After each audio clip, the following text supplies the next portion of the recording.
Mary Elizabeth, or Betty as I knew her, died on October 11th, 2018. This was my 7th day working as a hospital doctor. A trivial fact in the context of the 90-odd years that she had lived.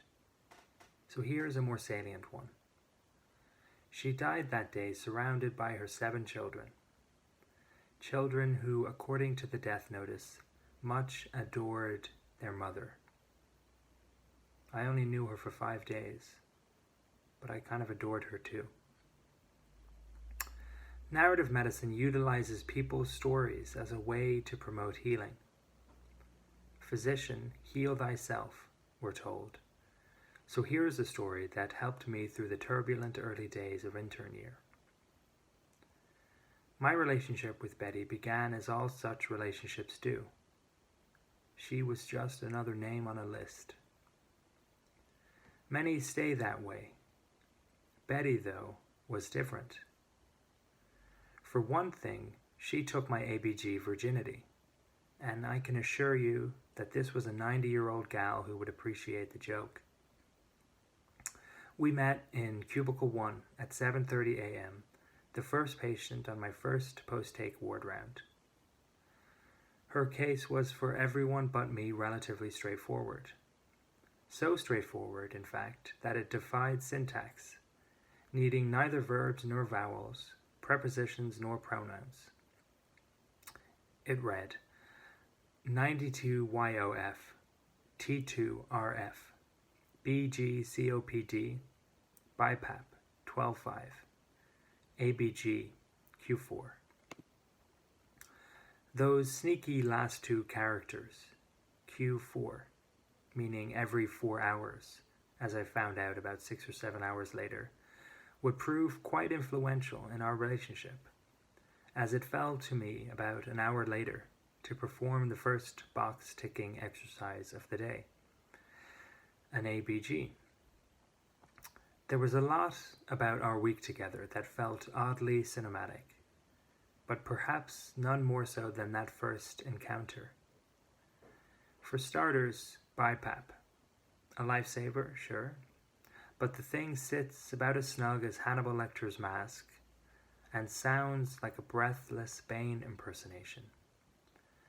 So my radar was already detuned as I approached this adorable old woman who was literally masquerading as a supervillain. After rehearsing the ABG routine on myself, with one pointed omission of course, I dialed up the charm offensive to blitzkrieg levels and entered the cubicle. "Good morning, Elizabeth," I chirped at the nonagenarian who had spent the past 24 hours on a trolley, literally being force-fed air. "I'm just here to take some blood." Communicating with someone on BiPAP is really a conversation with the upper third of her face. Her eyebrows furrow. "The name's Betty, Doctor," growled Bane. I swallowed a heartbeat and took a punt. "The name's Matthew, Betty." Pause. Eyebrows spring up. Impossible to say for sure, but I think we've got a smile, so I gamble on a little laugh. And Hannibal Betty reciprocates with a deep, raspy chuckle. I seized the moment, and ever the romantic, stabbed the old lady.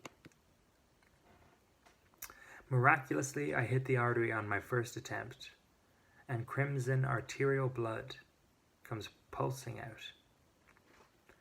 Overcome with relief, disbelief, and wildly misplaced confidence, I sit down on the bed. We start talking, and in no time, we're fast friends. We talk about ourselves, our families, about Daniel O'Donnell. She tries to set me up with one of her daughters. I gently suggest maybe a granddaughter. She persists with the daughter, and who am I to dissuade her? Approximately 14 texts from my wonderful reg later, I recall the other boxes that need to be ticked, and I make to leave the room.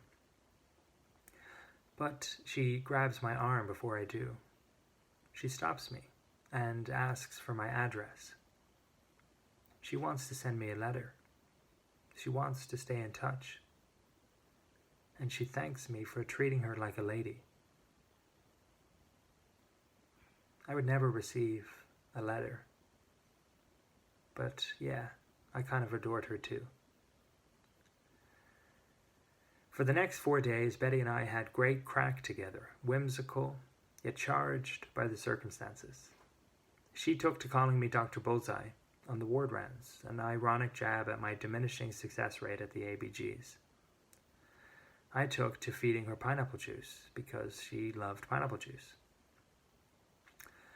I like to think that we were both charmed by the serendipity of it, by the idea manifested before us that you just never know when or where an Anam Cara will appear. And then she died.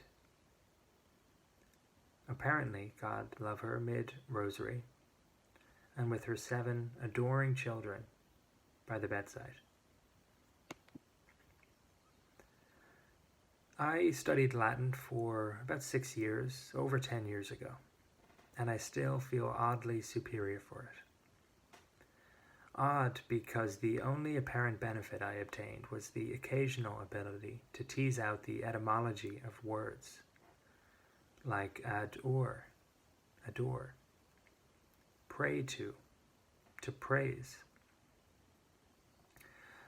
That one I knew instinctively, though, because of an old motto I had learned. Labore est orare. To work is to pray. I don't think I really understood what the motto meant, though, until I read Betty's death notice, noticed that word in there, adored, and made the connection. To work is to pray. This work we do, from floundering intern to flustered reg, can be quite demanding. I have felt challenged, and more often than I would like, I have felt unequal to the challenge. Work, therefore, is vulnerability, and that can be hard to meet, let alone to praise.